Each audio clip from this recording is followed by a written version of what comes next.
Today's plan is pretty relaxing. Some fishing, a little work around the farm, a trip down into the mines, and finally, building a portal to the Nether.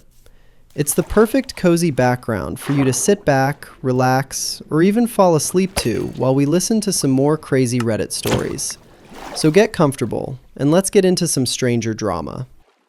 Okay, this one starts with what sounds like a stupid workplace prank, but the more you think about it, the worse it gets. I lost respect for my SO after a disgusting prank at work crossed a line. Yeah, I'm already concerned. Let's get into it. Keeping this vague for privacy and throwaway account for obvious reasons. My SO, significant other, recently told me about a situation at their job. A coworker accidentally left behind a food item and asked another coworker to drop it off at their house. Not that it really matters, but thankfully the food item was still sealed and unopened.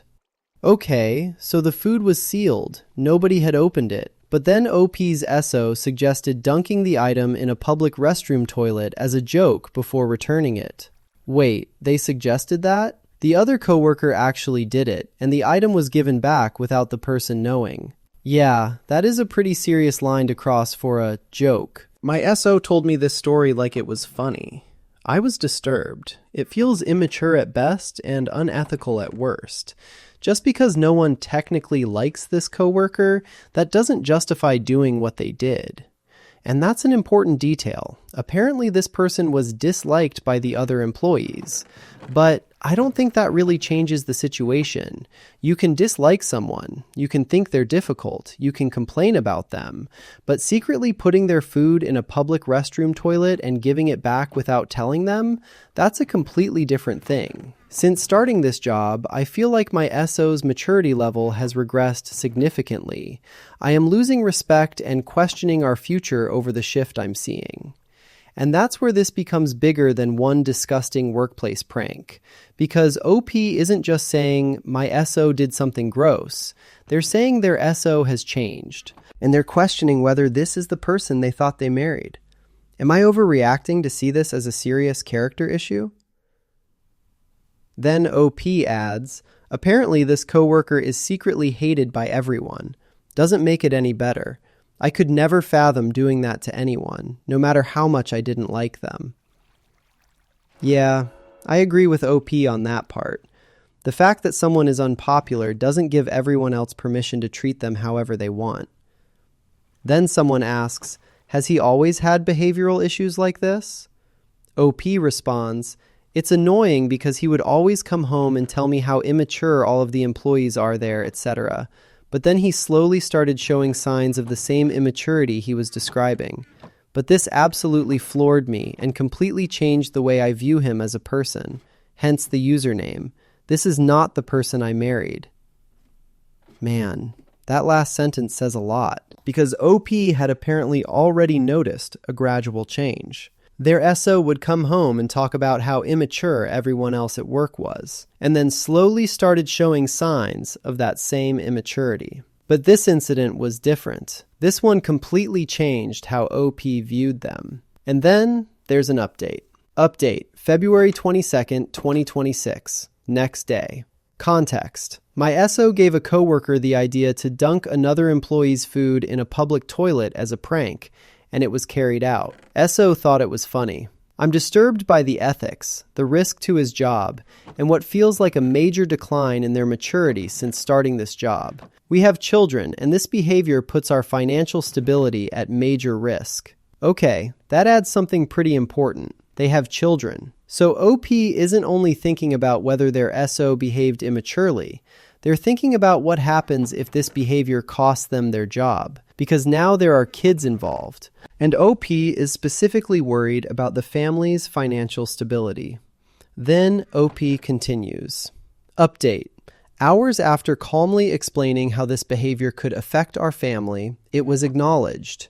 Then, hours later, they completely dismissed what I said, and in writing, sent a message to another coworker higher up than them about wanting to knock that same coworker's teeth out of their mouth. Whoa, okay, that escalated. Because OP says they calmly explained how this behavior could affect the family, and apparently for a while it was acknowledged. Then, hours later, their SO completely dismissed what OP had said, and then, in writing, sent a message to another coworker higher up than them about wanting to knock that same coworker's teeth out of their mouth. That's not exactly a great response to someone telling you that your behavior is putting your family's stability at risk. The immaturity is beyond repair. I plan on setting them down tonight and potentially discussing a trial separation until they can get their shit together. I am officially done. Yeah. I can understand why OP says this was the breaking point. Because at this stage, they're not just dealing with one incident. They're watching what they believe is a pattern. And then OP adds, what really sucks is that you can be with a person for years and you think everything is great, and then you have a kid and shit goes sideways. Man, that's rough. Because when you've been with somebody for years, you naturally build an idea of who that person is. And then you have a kid together, and suddenly, decisions that might have seemed stupid but manageable before can have completely different consequences. Then a commenter named Electra Cookie says, that's not a prank, that's a poisoning. A prank is cutting up an apple and sticking it in an orange peel. Dipping someone's food in toilet water is an act that can reasonably lead to sickness. It's a violation of someone else's bodily autonomy. Yeah, that's actually an important distinction. Calling something a prank doesn't automatically make it harmless. The commenter is specifically comparing this to an actually harmless prank. But in this case, someone deliberately put another person's food in toilet water, and then that person received the food back without knowing what had happened. The commenter continues, do you want your children learning this is appropriate behavior? OP responds, not at all. That's why there needs to be consequences, and I am seriously reconsidering my life choices. And that's probably one of the biggest concerns for OP, not just what their SO did, but what kind of example this behavior sets for their children. Then another commenter, Solostin here, says, or he could be like me. It's not good either way, but before I learn to stop, I would desire friendship and camaraderie so much, I would become like the people who accepted me, even the awful ones. The difference here seems to be that they participated instead of just standing by and letting it happen. IDK. I just know the behavior is crap. That's actually an interesting perspective, not an excuse, but potentially an explanation, because OP already said their SO had been talking about how immature these employees were, and then gradually started behaving like them, so there is at least a possibility that fitting in played some role. Again, that doesn't make the behavior okay, but it's a different way of looking at how the change might have happened. OP responds, what helped you to stop the behavior? I'm proud of you for realizing it and doing something to stop it. The behavior is more than crap. It's embarrassing. We are well into our 30s, and you would think that having children that you need to provide for would be the forefront of all of your decisions, especially when you are in a professional setting. And OP really doesn't sound like they're treating this as some tiny mistake. They're looking at the age of their SO. They're looking at the fact that they have children. They're looking at the fact that this happened in a professional setting. And they're looking at the possibility that all of this could have consequences for their family. Then another commenter, Squirrels Are Evil 2479, asks, are you going to report him to the coworker that was abused or to his company? And now we're getting into the question of what happens next. Because if OP is genuinely morally outraged and believes another employee was wronged, there is the possibility of reporting it. OP responds, seriously considering it after I get my finances in order. I'm morally outraged. Like, the shock still hasn't worn off. Yeah, I can understand why the shock hasn't worn off. At first glance, you might think this is just a story about somebody making a disgusting joke at work. But when you actually go through everything OP says, there's more to it. The original incident was that OP's SO suggested dunking another employee's sealed food item in a public restroom toilet. The other coworker actually did it. The food was returned, and the person who received it didn't know what had happened. Then OP learned about it, and was disturbed that their SO thought the story was funny. Then OP explained that they had already been noticing their SO becoming more immature since starting this job. Their SO had apparently been coming home and criticizing the immaturity of the other employees, while gradually showing some of that same behavior themselves. Then we get the update. OP explains that they have children. They explain that this kind of behavior could put the family's financial stability at risk. They calmly explain that to their SO. It was acknowledged. And then, hours later, OP says their SO completely dismissed what they had said and sent a written message to another coworker higher up than them about wanting to knock that same coworker's teeth out of their mouth. And that's where I think the bigger issue becomes clear. The toilet incident is obviously what started the whole thing. But OP's concern isn't only about the toilet incident anymore. It's about judgment. It's about maturity. It's about the choices their SO is making in a professional environment. And it's about whether those choices are consistent with the responsibilities they have as a parent. The commenter Solostin here also gives us another piece to think about. They say that before they learn to stop, they would desire friendship and camaraderie so much that they would become like the people who accepted them. Even the awful ones. That doesn't mean that's what happened here. We don't know that. But it does fit one detail OP mentioned. Their SO started working with these people, would come home complaining about how immature they were, and then slowly started showing signs of the same immaturity. Sometimes people really do adapt to the environment they're in. That doesn't remove responsibility, but it can help explain behavior. And that's an important distinction, because understanding why someone did something isn't the same as excusing it. And honestly, I think that's what makes OP's final comments hit harder. They're not just angry. They're saying, this is not the person I married. They're saying they've been together for years. They thought everything was great. Then they had a kid, and things started going sideways. And now they're seriously reconsidering their life choices. That's a pretty serious place for a relationship to reach. Could OP be missing some context? Absolutely. We're only hearing their side. Could the workplace dynamic be more complicated than what we know? Sure. But based on the source, I don't think the core concern is unreasonable. The problem isn't simply that OP's SO laughed at a gross prank. It's that they apparently suggested it. The other coworker carried it out. The food was returned without the victim knowing. Then, OP's SO dismissed concerns about the consequences, and shortly afterward, according to OP, sent a written message about wanting to knock the same coworker's teeth out of their mouth. That's a pretty serious sequence of events, and I think that's why OP's perspective changed so dramatically. One disgusting prank can be dismissed as a terrible decision, but when it starts looking like part of a broader change in someone's behavior, that's when you start asking bigger questions. Who is this person becoming? Why are they behaving differently?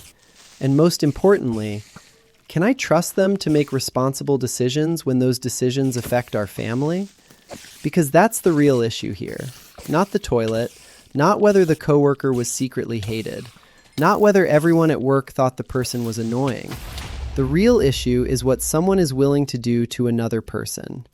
And what happens when their partner tells them that their behavior is putting their family at risk? And based on the update, that's the part that seems to have pushed OP over the edge. What started as a disgusting workplace prank turned into OP questioning their entire marriage. And honestly, I can see why. Okay, this one starts with a $2,000 gaming setup and ends with a family argument that might actually end up in court. AIO for threatening to take my sister to court after her toddler destroyed my $2,000 gaming setup because she said I should have baby-proofed my apartment. Yeah, I already have a feeling we're going to be arguing about responsibility here. Let's get into it. Hi Reddit, I'm F25 and I'm honestly at my breaking point with this one. I need outside perspective because my entire family is acting like I'm Hitler for standing my ground.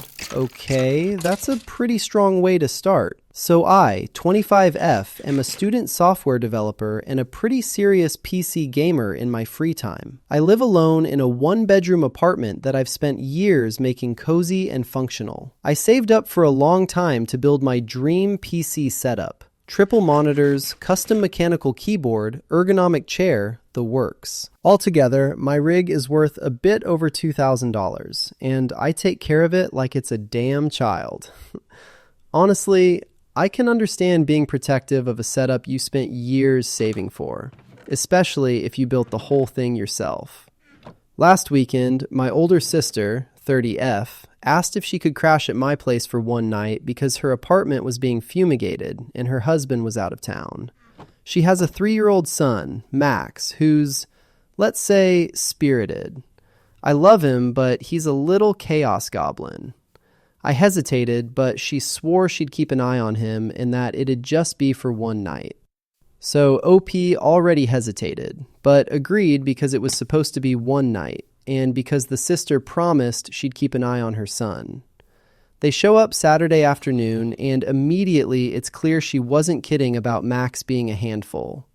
Within 10 minutes of arriving, he'd pulled 4 books off my shelf, thrown my houseplants on the floor, and spilled juice on my area rug. I tried to stay chill. He's 3, I get it. But I asked my sister politely to please keep him out of my office, where my PC setup is. She rolls her eyes and goes, "He's just exploring. He's curious. It's normal." But she closes the office door anyway. Okay, that's important. OP isn't saying they expected a 3-year-old to sit perfectly still all night. They're saying they specifically identified one area that was off limits and asked their sister to keep him out of it. And apparently the sister did close the door. So at least for the moment, problem solved. Or so they thought. Cut to Sunday morning. I wake up to screaming. Max had apparently woken up before his mom, managed to open the office door, and decided my setup was his new jungle gym. Oh no. He pulled down one of my monitors, cracking the screen. He stuck crackers into the PC tower's ventilation slots. I'm not kidding. Yanked out my keyboard's keycaps, and had colored on my chair with permanent marker. The cherry on top, he poured apple juice into the tower. Into it. Okay, yeah, that's not a minor accident. That's a monitor, a keyboard, a chair, and potentially the entire computer. When I tell you I went silent, I mean dead silent.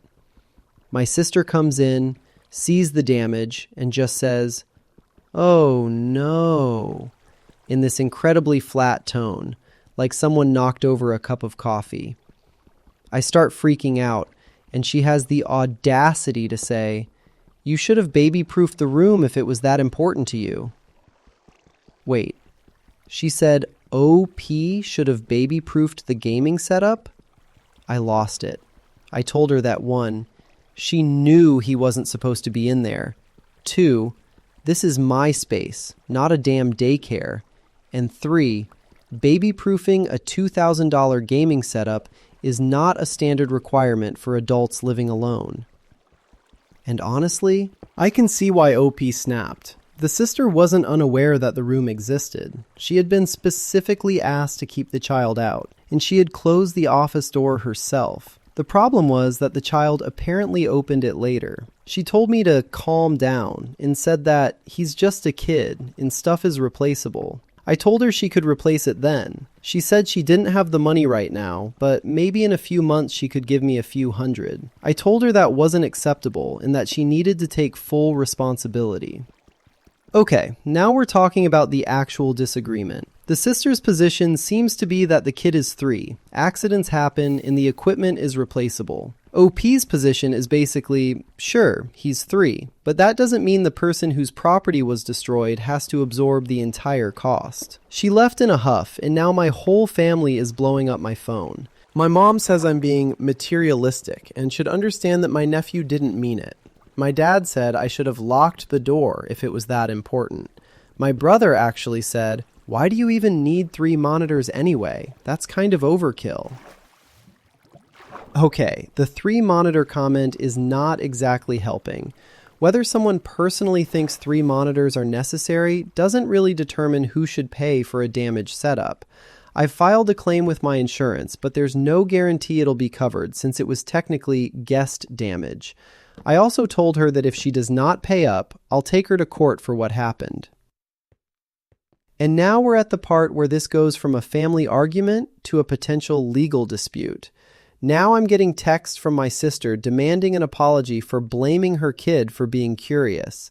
I told her I'd drop it if she covered the cost of repairs and replacements, or at least met me halfway, and she blocked me. Okay. So OP offered a compromise, not even necessarily demanding that the sister immediately produce the full amount. OP says they'd drop it if she covered the repairs and replacements, or at least met them halfway, and the response was to block OP. So, am I overreacting if I take my sister to court over this? And then we get an update. Update. Wow. Just wow. 4 hours later, I wake up from my nap to this. Thank you guys. It'll take a bit for me to read all of this. My sister still has not unblocked me, but her husband reached out to find out what happened. I'm sorry I don't have more to tell yet, but I'll update again when I do. Seriously, thanks for the insights, everyone. My head is a lot clearer now. So at least now, someone else in the family is actually trying to understand what happened. The sister's husband reached out, and OP doesn't pretend they have some huge resolution yet. They're just saying, my head is clear, and they'll update when they know more. Then we get another update. Update 2, another 4 hours later. Update 2. Hey all, my sister's husband reached out as mentioned earlier, and we're working out a solution if possible. He's been really understanding, as have all of you.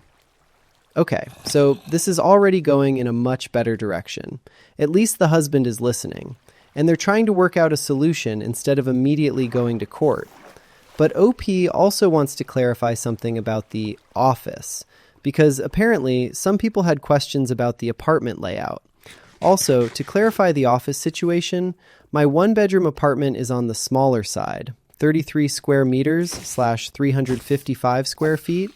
So the landlord converted an old ex-clothes cabinet into a makeshift office.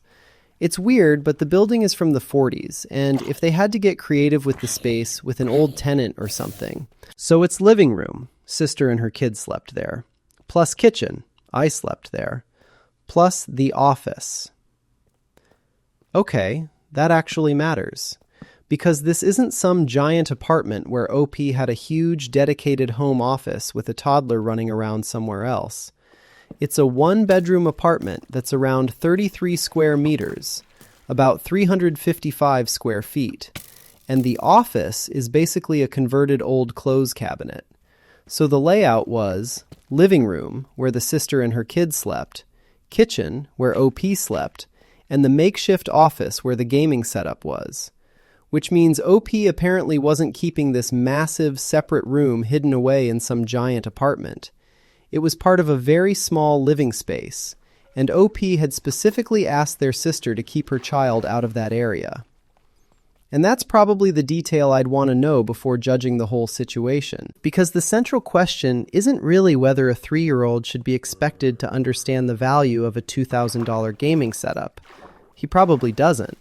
The question is whether the adult responsible for him should have been keeping him away from something that had already been identified as off-limits.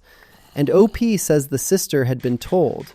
She closed the door, but the child later opened it, and then apparently caused a pretty substantial amount of damage. OP finishes by saying, "Thanks for all the support, and the award. I really don't have the words for how nice people have been in both DMs and the comments." Honestly, I think OP's original question is a little more complicated than just, should I sue my sister? Because there are really 2 separate questions here. Was the 3-year-old responsible for understanding what a $2,000 gaming setup was? Obviously not. But was the adult responsible for supervising him and taking responsibility when he damaged someone else's property? That's where I think OP has a much stronger argument. Especially because OP says they specifically asked their sister to keep him out of the office. and the sister apparently agreed by closing the door. Then the kid opened it anyway, and the damage wasn't just one accidental spill. One monitor was cracked. Crackers were put into the PC tower's ventilation slots. Keyboard keycaps were pulled out. The chair was marked with permanent marker, and apple juice was poured into the tower. That's a lot of damage for one morning, and I can understand why OP went silent when they saw it. I also don't think the "why do you even need 3 monitors" argument really addresses the problem. Maybe 3 monitors are unnecessary to someone else. Maybe they think it's excessive. Maybe they would spend the money differently. But OP saved for the setup. They bought it. They live alone. And it was their property. You don't get to decide that someone else's belongings aren't worth replacing because you personally wouldn't have bought them. At the same time, I think OP was probably smart to file the insurance claim before deciding exactly how far to take the family dispute. And the fact that the sister's husband reached out and they're now trying to work out a solution, that's probably a better outcome than immediately turning this into a courtroom battle. Because once you take a family member to court, that's a relationship-changing decision. Maybe necessary in some situations, but definitely not something I'd jump into if there's still a realistic chance of reaching an agreement. And according to the update, there is. So I don't think the real issue is whether the kid was curious. Of course a 3-year-old is curious. That's exactly why the adult watching him has to be responsible. And I don't think OP's family calling them materialistic really gets to the heart of it either. You can understand that a child didn't intend to cause $2,000 worth of damage, and still expect the adults responsible for that child to make things right. Those two things can be true at the same time. The part that would bother me most isn't even the initial accident. It's the response afterward. If the sister had walked in, seen the damage, immediately said, "Oh my God, I'm so sorry. We'll figure out how to pay for this," I think this whole story could have gone completely differently. But instead, according to OP, she said, "You should have baby-proofed the room if it was that important to you," and then suggested maybe giving OP a few $100s in a few months because she couldn't afford the full amount right now. That's the part that makes the conflict understandable. Because OP wasn't asking the child to understand responsibility. They were asking the adult. And now the sister's husband is involved, they're working out a possible solution. And OP says their head is a lot clearer. So honestly, I don't think OP is crazy for considering court. But I also don't think court necessarily needs to be the next step if the sister and her husband are genuinely willing to work out a fair solution. The important thing is that the damage gets addressed, and that OP isn't simply expected to absorb thousands of dollars because a 3-year-old was curious. Because yes, kids are kids. Things are replaceable. But replacing them still costs money.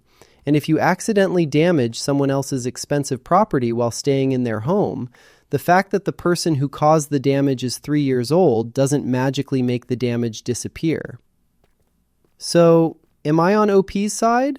Yeah, mostly. Not because it's a gaming setup, not because 3 monitors are somehow essential, and not because the kid should be treated like an adult. It's because OP says they gave a clear boundary beforehand. The boundary wasn't respected, and then, after the damage happened, the person responsible for supervising the child apparently tried to shift the responsibility back onto OP. That's what I'd have the biggest problem with. And honestly, I'm glad the second update is less explosive than the original post. Because if the sister's husband is willing to listen and they're working out a solution, I'd take that route before turning this into a full family court battle. But if that falls apart, then I can understand why OP would at least consider taking the next step. Because $2,000 is not exactly pocket change. And apparently, neither is apple juice inside a PC tower. Okay. This one starts with what looks like a completely normal date, and then one phone call turns the entire thing upside down. AIO, I went on a date and saw my wife calling on his car Bluetooth. Yeah, that is probably not the notification you want to see when you're 7 months into dating someone. Let's get into it. I, 28F, went on a date with a guy, 30M. We met up, ate breakfast, and hit the road because it's a long drive. Everything was going good. We were listening to music and just vibing, and then he gets a phone call. He was driving, so his phone was connected to the Bluetooth, and I can see who was calling. The caller ID said, "My wife," and my stomach dropped. Yeah, I think my stomach would drop too, because this isn't some random number you don't recognize. It's literally saved as "my wife." And apparently, OP and this guy had been dating or talking for 7 months. We have been dating/talking for 7 months, and nothing he did gave any signs of him being married. So from OP's perspective, for 7 months, there hadn't been anything that suggested this guy had a wife. And then suddenly, my wife is calling through his car Bluetooth. We have been dating/talking for 7 months, and nothing he did gave any signs of him being married. He didn't pick up and let it go to voicemail. My mood instantly shifts, and he asks what's wrong. I told him I saw who called and that he needed to call them back right now. He was going on about how it was his brother, and I said that's BS because I saw clear as day that it said, "my wife." Wait, so now we're immediately in the "you saw one thing, I'm telling you something completely different" phase. And OP isn't just accepting the explanation, because they know what they saw. He goes on his phone and shows me his recent calls, and it says "Big Bro" at the time the call came through. Okay, that's definitely a possible explanation, except OP had been staring directly at the caller ID when the call came in. The thing is that when the call came through initially and he let it go to voicemail, I was staring at it in disbelief, and then I looked away because I couldn't believe what I was seeing. It's possible that he changed the contact name really quick. And that's where the suspicion kicks in, because OP isn't saying they glanced at the phone for half a second. They say they were staring at it in disbelief, and then looked away because they couldn't believe what they were seeing. I told him again to call the number, and he doesn't show me, but he does call someone, and I can hear a male voice on the line, and we start arguing. Okay, so OP hears a male voice, but apparently that still doesn't settle the issue. He insists he doesn't have a wife, and he doesn't know how that happened, etc. We get to the spot, and I try to put it past me, but I can't let it go. Honestly, I can understand why. Because even if the person on the other end of the phone was actually his brother, that doesn't explain how the caller ID said "my wife." And OP is stuck on that exact detail. If he had refused to show me his phone at all, I would have Ubered home. That's actually an important distinction. OP isn't saying, "I demanded his entire phone and went through everything." They're saying if he had completely refused to show anything at all, they would have left. We end up leaving earlier than planned, and he keeps trying to explain himself, but I can't forget the image of "my wife" calling. I told him I needed some space to think about what happened. Am I overreacting, or is this a messed up prank? And honestly, at this point, I think taking some space makes sense. Because whether it was an actual wife, some weird contact name, or a prank, something happened that made OP seriously question the person they were dating. OP gives the short version. TLDR. I went on a date and saw my wife calling on his car Bluetooth. I confronted him, but he's denying everything and saying it was his brother calling. He apologized, but I don't believe him. Am I overreacting? Then the comments start coming in. NBCAZ says, "Why and how would it be a prank? Have you been to his house? Out with his friends?"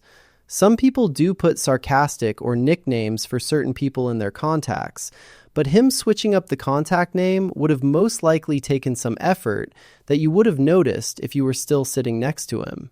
You were right to take some time to yourself. Trust your gut. That's actually a pretty reasonable point. The prank explanation doesn't really explain much yet, because if it was a prank, what exactly was the joke? And why would someone go through the trouble of setting up a contact to appear as "my wife"? Then OK_Yam3485 adds, "I will add to this. As a married man, I have never saved my wife's contact as my wife. My married friends don't either. It's either her name or a pet name. I'm not saying it's not possible, just very odd. Yeah, very odd is probably the phrase here. It's not proof of anything by itself, but after 7 months of dating someone, seeing "my wife" appear on their car Bluetooth would definitely make you stop and ask questions. Then Blonde Humanoid asks, could it be that he had a missed call from Big Bro just before he picked you up and he erased that call from the log? And that's another possibility. But again, at this point, nobody in the comments actually knows what happened. OP has one thing they remember seeing, and the guy has another explanation. Then we get the update. Update, February 15th, 2025. After my post, I listened to my gut and took a step back. I told my ex that I couldn't look at him the same after that trip and needed space. Okay, X. That's already telling. OP isn't even completely sure what to call him at this point. He kept reaching out with long messages declaring his love, but never actually explained how "my wife" happened. And that's probably the biggest issue. He's saying he loves her, but apparently still isn't giving her an explanation for the thing that started the entire argument. I took Reddit's advice and did some digging. He's not on social media, but I found him on True People Search. Turns out he really isn't married, which I already suspected. I've dated enough to know when someone's hiding something big, and this didn't feel like that. Okay, so OP actually did some digging, and it turns out he really isn't married, which means the original suspicion, at least the obvious one, wasn't correct. But that still leaves the question, why did "my wife" appear on the car Bluetooth? So I called and asked for the truth. He put Big Bro on the phone, who tried to claim the car had somehow saved his contacts, and that's why I saw "my wife" calling.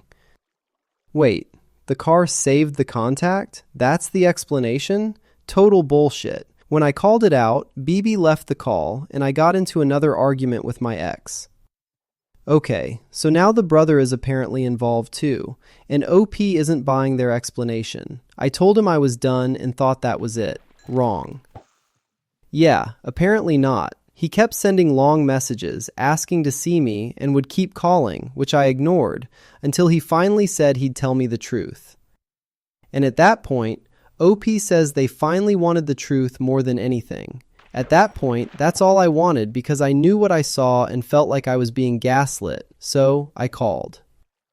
And then we finally get the answer. Y'all, it was a test.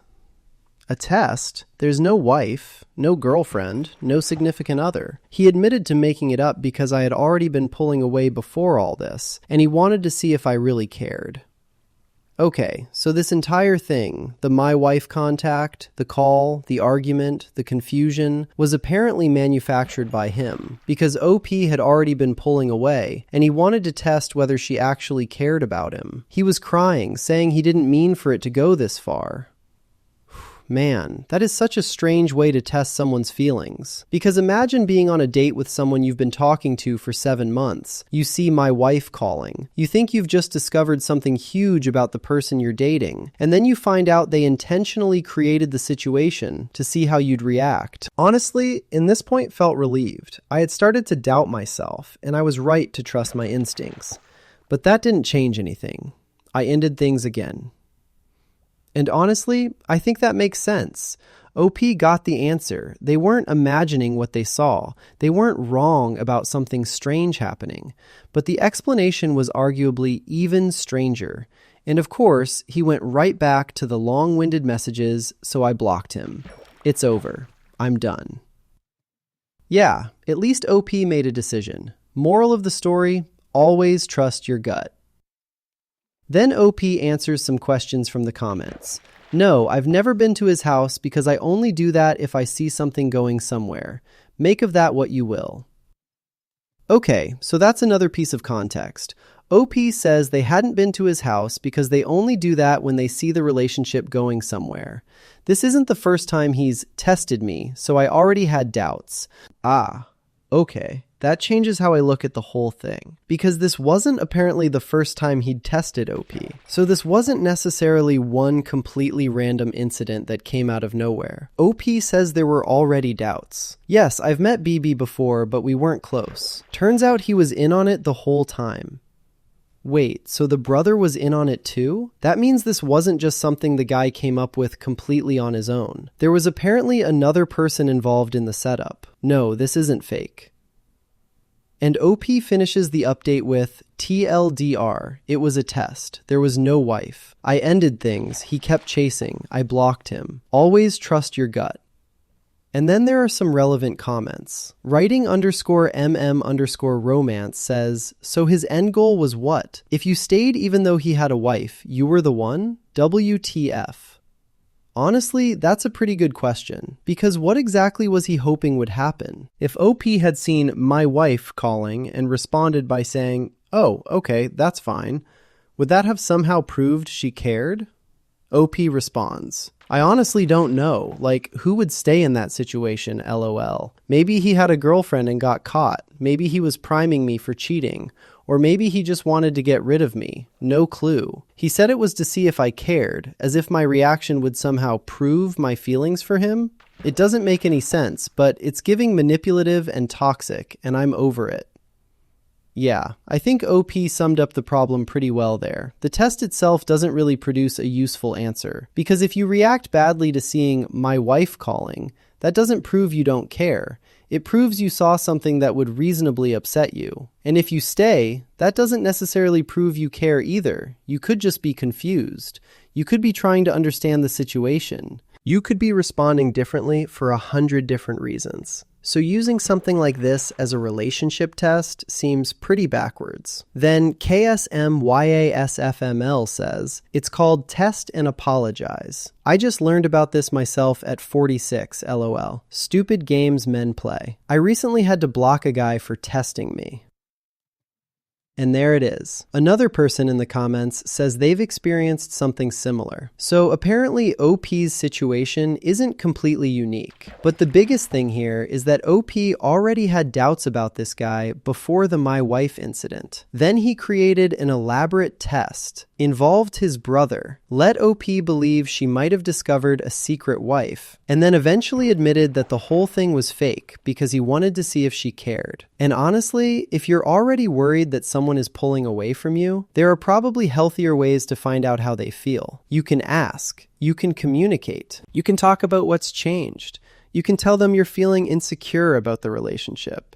You don't need to manufacture a fake wife calling your phone, or in this case, your car Bluetooth, to see how they'll react. And I think that's why the ending is actually pretty straightforward. OP found out there was no wife. There was no girlfriend. There was no secret significant other. They were right about the weird contact name, but wrong about what it meant. And once they learned the truth, they still decided to leave, because the explanation itself became the problem.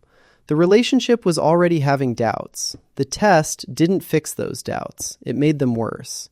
And then the long messages continued, so OP blocked him. Honestly, the weirdest part of this whole story might be that the original explanation would almost have been easier to deal with. At least my wife being real would be a straightforward problem. But finding out that there was no wife, and that the person you're dating deliberately created the situation to test your feelings, that's a whole different kind of problem. And OP's final lesson is pretty simple. Always trust your gut. Not because your gut is magically correct about every detail. OP initially thought there was a wife. There wasn't. But their gut correctly told them that something about the situation was wrong. And it was. The explanation just turned out to be completely different from what they expected. So, was OP overreacting? I don't think so. Maybe they were wrong about the guy being married, but they weren't wrong to question something that made absolutely no sense. And once they found out the truth, they had every right to decide that this kind of relationship wasn't for them. Because if someone has to create a fake my wife situation just to find out whether you care, that's probably a pretty good sign that the relationship already has a trust problem. And apparently, the test was enough to end it. All right, portal time. Let's see if I can make this thing work without accidentally setting myself on fire. There we go. Yeah, that looks safe enough, probably. Alright, back to the stories. This one is interesting, because at first, it sounds like a mom who's just being a little overprotective. But then you start hearing what she actually knows about her daughter's boyfriend. And yeah, there's not a whole lot there. My daughter knows nothing about her partner. Let's get into it. My daughter, 21 of a few, started dating her current boyfriend about 2 years ago. She had just broken up with her ex, who she was with for 4 years, so I thought maybe it was a rebound and wasn't too worried about it. But as time went on, their relationship became more serious than I thought it was going to be. My daughter was happier and more energetic, started eating better, and actually started to take care of her health so that she could be better for him. Okay, so from the mother's perspective, this relationship actually seemed to be having a pretty positive effect on her daughter. She's happier, she's more energetic, she's taking better care of herself. And because of that, the mom wanted to understand who this guy was. So I wanted to get to know him more, which in my head seemed pretty reasonable since she is my daughter. But when I talked to her boyfriend, trying to get to know him better, for whatever reason he was very vague and even seems dismissive about the topic. That's where things start getting a little strange, because apparently, when the mom tries to ask him basic questions about himself, he doesn't really give her much. I thought that maybe he was just shy, so asked my daughter about it, but she told me that he doesn't really talk about himself a whole lot, and even she didn't know a whole lot about him. Wait, his girlfriend of 2 years doesn't know much about him either? That's a little different from just having a quiet boyfriend.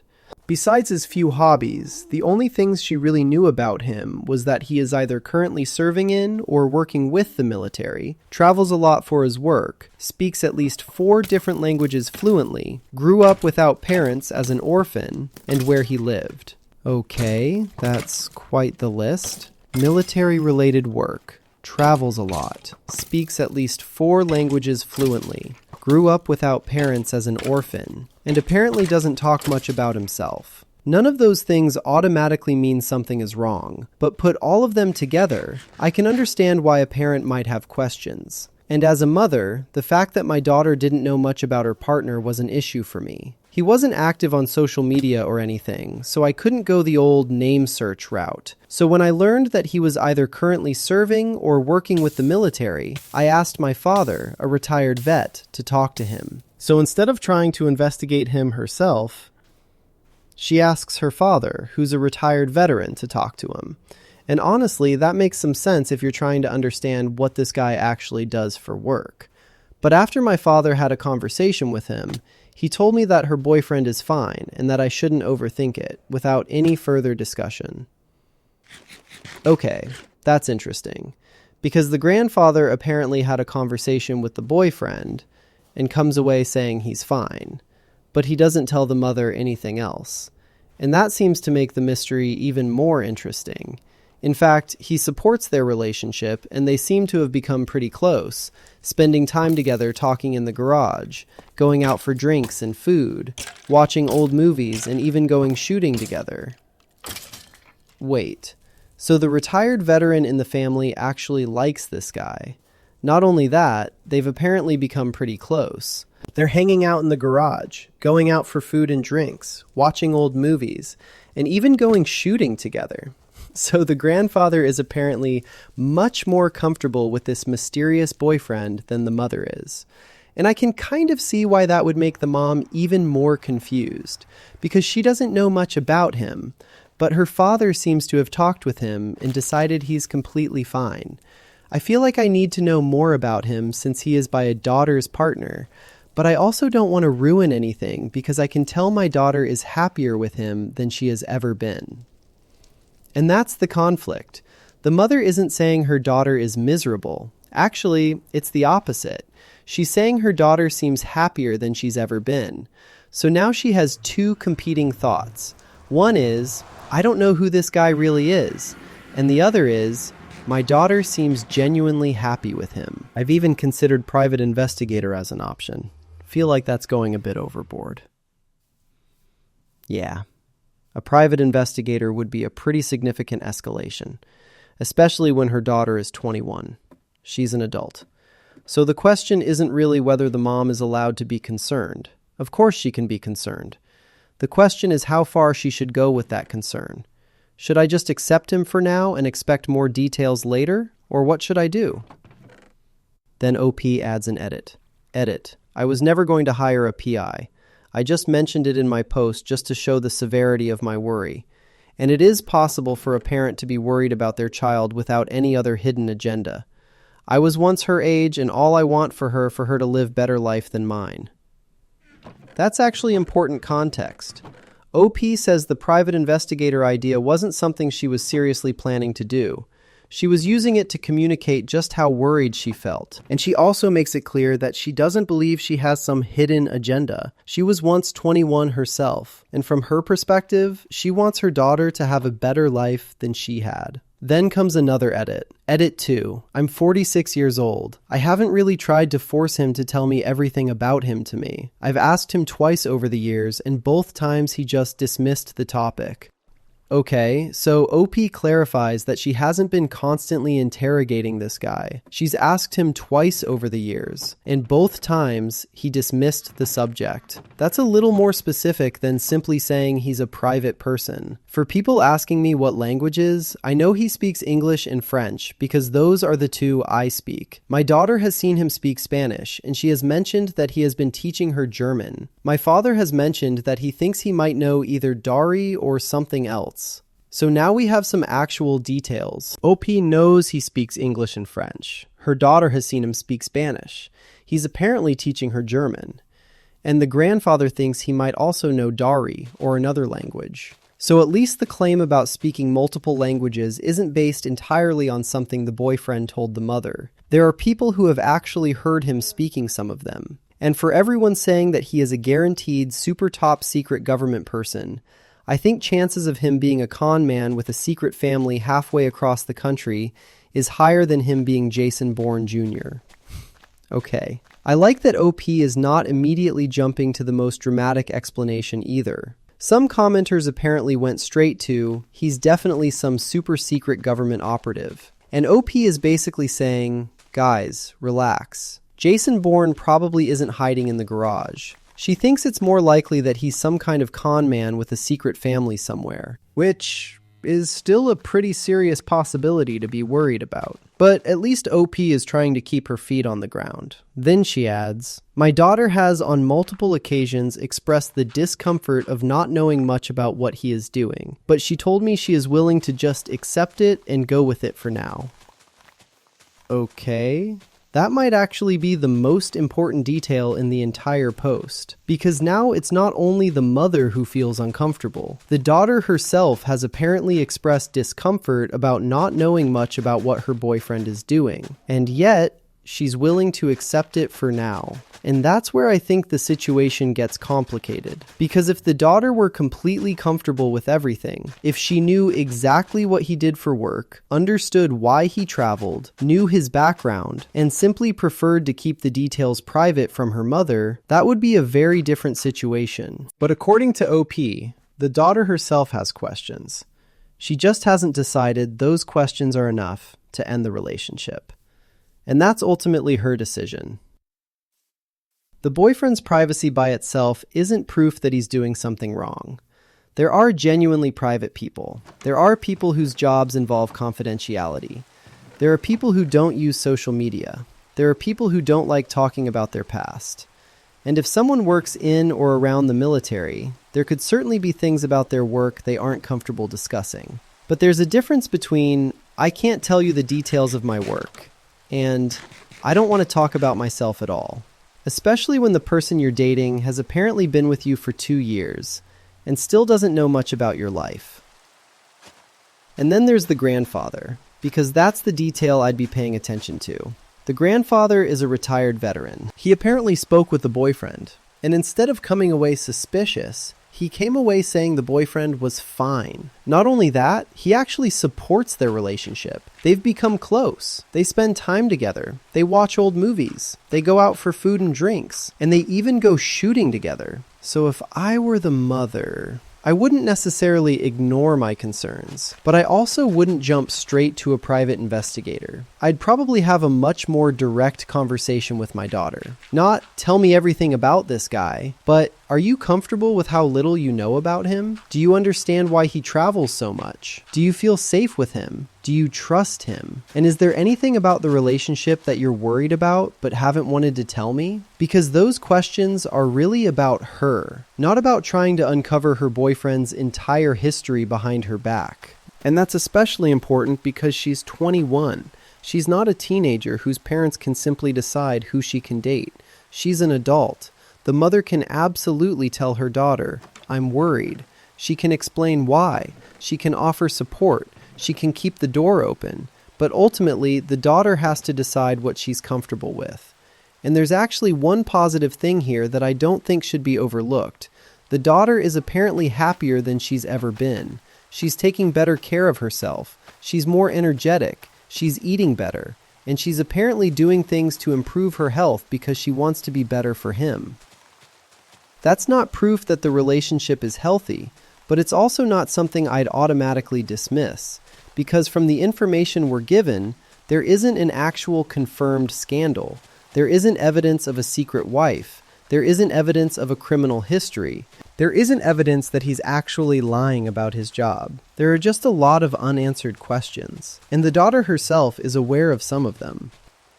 So, I think the mother has a legitimate reason to be curious, but curiosity and investigation are two different things. I'd be much more comfortable with, hey, I'm glad you're happy. I don't need to know every detail about his life, but I want to make sure you're comfortable with what you do and don't know. Then, I'm going to investigate this guy because he won't tell me his entire background.